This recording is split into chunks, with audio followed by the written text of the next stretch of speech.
Sevens Golden Diamonds, Ermalur, Vadadala.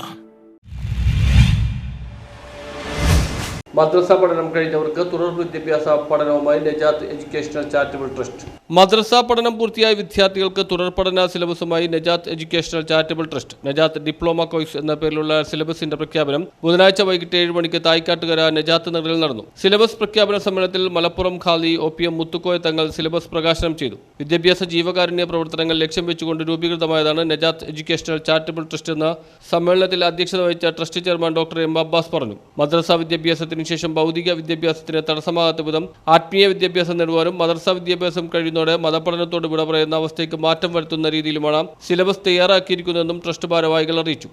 ഇതിനെക്കുറിച്ച് അവർക്ക് വ്യക്തമായ ഒരു ദിശാബോധം നൽകുന്ന ഒരു കാഴ്ചപ്പാടുള്ള ഫ്യൂച്ചറിനെ പറ്റി ചിന്തിക്കുന്ന ആളാണ് ഓണംപള്ളി ഉസ്താദ്. അത് വാക്കിലും എഴുത്തിലും പലതിലും ഞാനത് കൂടുതൽ പറയുന്നില്ല. അപ്പോ ഇവിടെ ഇപ്പോൾ മാഷാ അല്ലാഹ് നമ്മളുടെ ഡോക്ടർ അബ്ബാസ് സാഹിബ് ദീനുമായിട്ടൊക്കെ ഒരു ബന്ധമുള്ള ആളാണ്. അതിലൊക്കെ നമ്മുടെ ഓണംപള്ളി ഉസ്താദിന് ഒരു പങ്കുണ്ട്.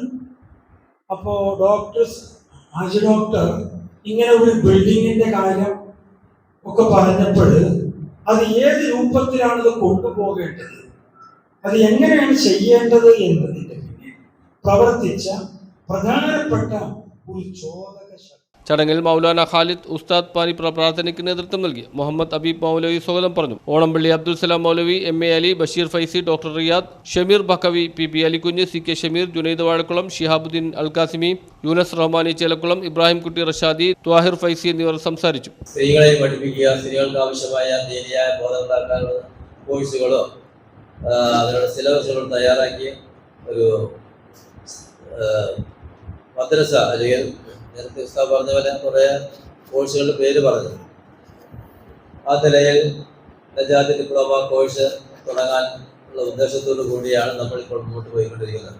അള്ളാഹു ഇത് സഫലീകരിച്ചുമാറാകട്ടെ.